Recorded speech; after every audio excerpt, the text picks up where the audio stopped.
madara, agrie dzeltenie, imanta. Tik dažādas kartupeļu šķirnes, bet vai arī tikpat daudz veidu, kā tās pagatavot?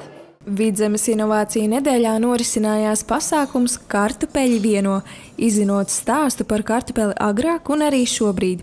Sigita Klētniece stāsta, viena no galvenajām kartupeļu radīšanas vietām ir Cēsu novadā.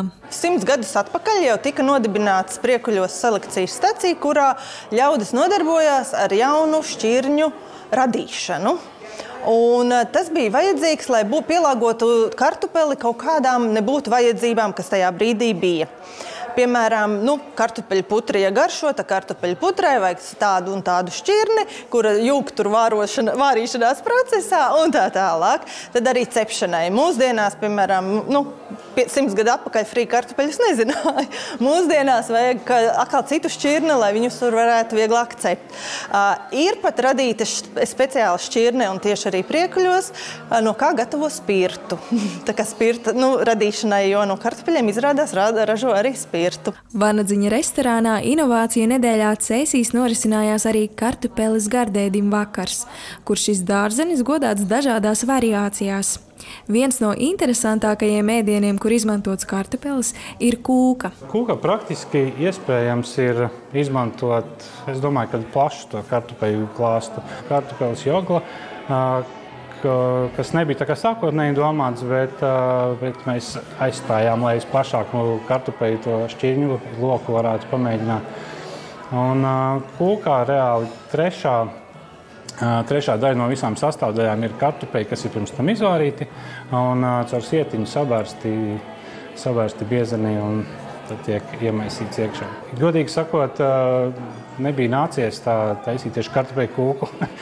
Kā jau vairumam pavāru ir deserti, tā kā ir bišķiņ sarežģītāk, tāpēc konditori, kas ar to nodarbojās,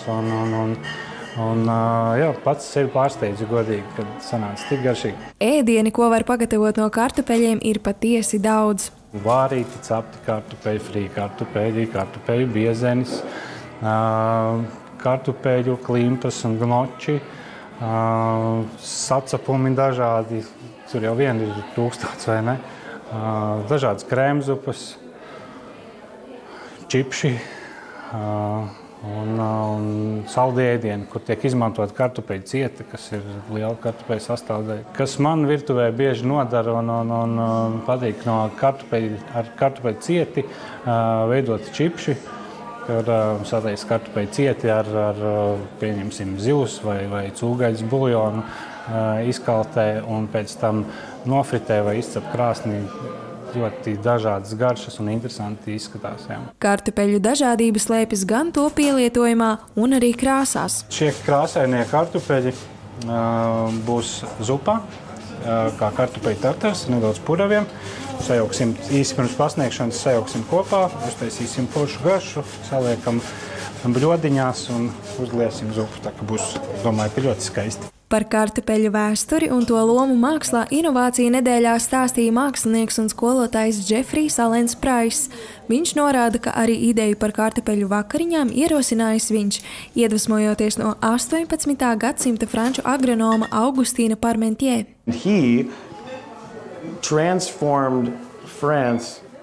Viņš veidoja Franciju veselīgāku caur kartupeli, un viņš to darīja caur vairākiem kartupeļu publicitātes pasākumiem, tostarp kartupeļu vakariņām. Viņa draugi bija karalis Luis 16., Marija Antonēta, tik ļoti neiedzināšos, bet viņam bija šīs kartupeļu vakariņas, un Tomas Džefersons, Amerikas prezidents, apmeklēja šīs, un arī daudz augstas klases cilvēku Francijā bija šajos pasākumos. Viņš vienkārši parādīja, ka kartupels patiesībā bija galma ēdiens. Tas bija kaut kas, kas bija uzskatīts priekš nabagiem. Arī nebija tik labi zināms Eiropā tolaik. Tas aug zem zemes, nebija minēts Bībelē. Cilvēki bija skeptiski, citi tos baroja cūkām. Bet Parmentier ir ļoti zināms ar šo, ka viņš kartupeli pārvērt par tādu kā slavenību. Un viņš to izdarīja parādot, ka no kartupeļa var pagatavot dažādus ēdienus, smalkus ēdienus. Mākslinieks Džefrijs Alens Praiss norāda, ka kartupeli var izmantot arī radot mākslu, piemēram, ar kartupeļu zīmogu palīdzību, kas jau atkal apstiprina šī dārzeņa daudzveidību.